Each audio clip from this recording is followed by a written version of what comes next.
Hi, everyone. My name is Timothy Mitchell, and I am with Mimaki. And I have a special guest today because I have a big event coming up. Now, the big event is October 30th, 2024, in Los Angeles at our Los Angeles facility. Now, our Los Angeles demo facility for Mimaki is beautiful, it's huge, and we are going to have an enormous digital textile microfactory. And the microfactory idea is you can learn everything you need to know about the whole workflow, file to finishing, for digital textile. Now, digital textile is a complicated subject. It has a lot of details. And that's why I have my guest here, because what I try to do is I try to find the smartest guys and gals in the room and then learn from them. So I have as a guest here, Paul DeWynGaert. Did I pronounce your name correctly, Paul? That's correct. Okay, it's sort of a old Dutch pronunciation, right?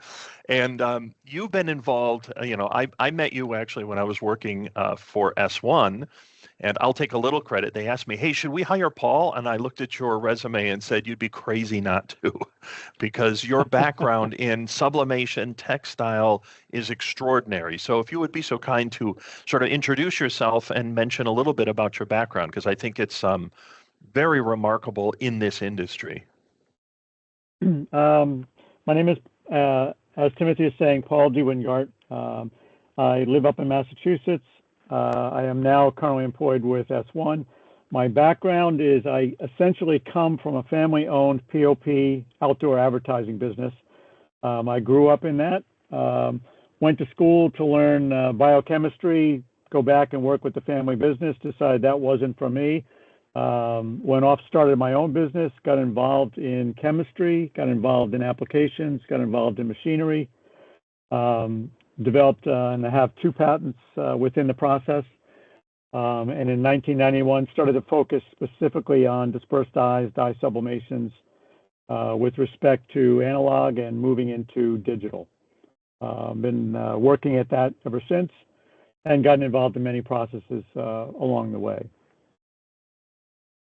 Well, fantastic. I would say you qualify as an expert in this field, having 30, 40 years of background from chemistry to the mechanics of it.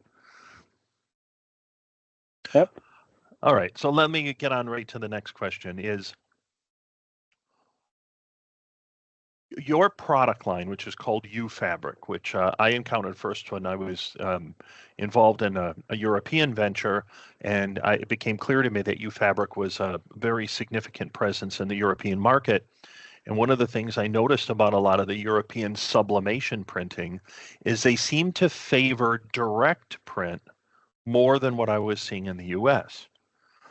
And I asked around and found that U-Fabric specializes in having fabric that's treated for direct printing. Could you explain a little bit about what that treatment is and why it's necessary for direct printing? Because there's many people that may have heard direct print, but not sure exactly what that entails. Direct print essentially is putting some type of a coating onto the fabrics to allow the fabrics to not have a lateral bleed. When you put a lot of liquid onto a fabric, which is what essentially you're doing in a direct print, it has to go somewhere. So it's going to just run off to the sides. The fabric will not absorb it in a uniform manner. So the coating is designed to work like a sponge, absorb that material, hold it in place until it can be transferred with the heat, time, and pressure. Okay, perfect.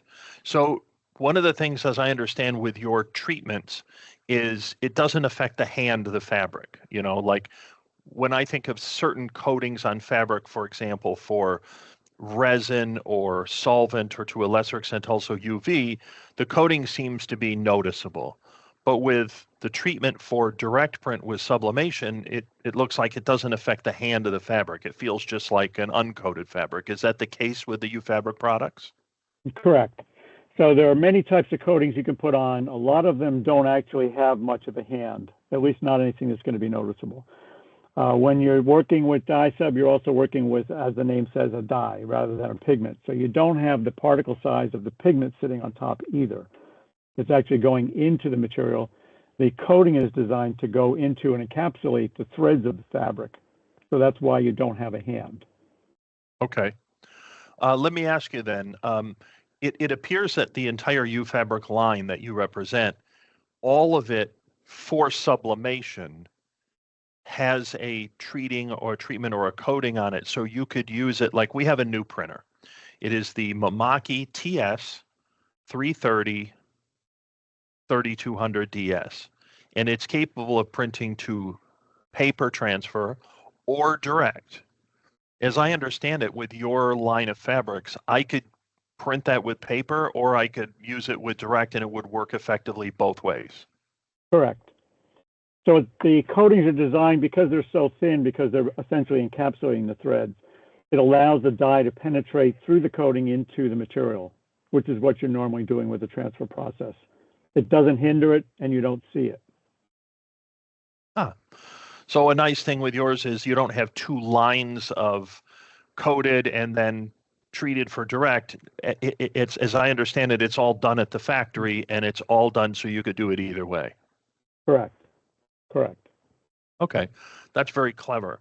Now, you also have a line of fabrics which we're going to be featuring at this upcoming event that is directed for UV technology, UV LED.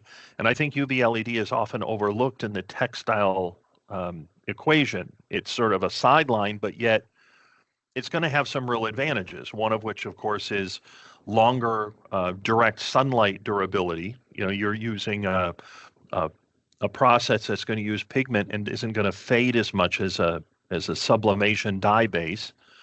And also, you know, with the UV, you don't have to have a calendared process. You just print directly to the fabric and you're done. You guys seem to have a lot of very nice UV treated fabrics. Could you tell me a little bit about them? Sure. The fabrics for UV, some other companies have done the same thing.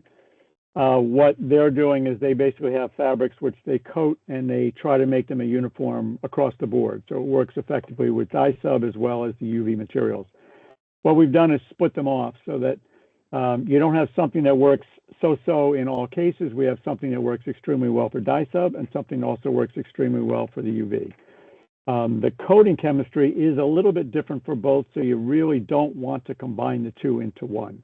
Okay. So what we've done is split it off so that the coatings designed for the UV are designed to work with the UV and allow the solvents and basically trap the solvents, again, back to the example of the sponge, so that they don't migrate through the coatings and through the fabric while you're going through the process, even though it's almost instantaneous with the UV cure. In doing that, we're able to keep the colors, keep the intensity of the UV efficient in both gamut and in functionality. And like you're saying before, you're dealing with pigments rather than dyes, so you can also affect the issue of light permanence, scratch resistance. There's many, many things that you can build into that coating as well as the fabric and take advantage of the ink characteristics at the same time. Okay, fantastic. Because, you know, Mimaki has a full line of dye sublimation products, but we also have a full line of UV LED products, and you have a very nice complement with the U-Fabric UV complementary materials. Blockout is very good. You also have very environmentally friendly products. Could you tell me a little bit about those? We have a line that's also, we call it the Eco line, and it's basically stands for ecological. It's made from recycled, essentially, plastic soda bottles. There is a big advantage to that, both from the standpoint of the black back. We're not using a rubber back on the Eco line. Okay. It's a knitted fabric back. We're able to achieve all the outstanding features we want. And to some degree, I think the Eco line actually works better than the standard textile line that we create for the UV. That's a little unusual. Well, that's fantastic. So you have an exceedingly, and I like the fact that you have a different backer than your traditional sort of black rubberized backer, which I think I have encountered some issues with the calendared presses with some of those backers. Right. Well, Paul, I want to thank you very much for taking a little time here to explain your products, to introduce yourself. for everyone who's going to be in attendance, Paul will be one of our experts at the upcoming Mimaki Digital Textile Microfactory. His expertise will be available to you. He'll be able to explain his fabric line, but also please avail yourself of all of his knowledge. Paul was here in our demo facility in Atlanta about a month ago, and all of us learned a great deal of the things that he knows, and only guys like he knows after 30, 40 years in the industry. It'll be a big help to refine your digital textile workflow. So looking forward to seeing you in Los Angeles, Paul. Thank you very much for joining us, and I'll just call that a wrap.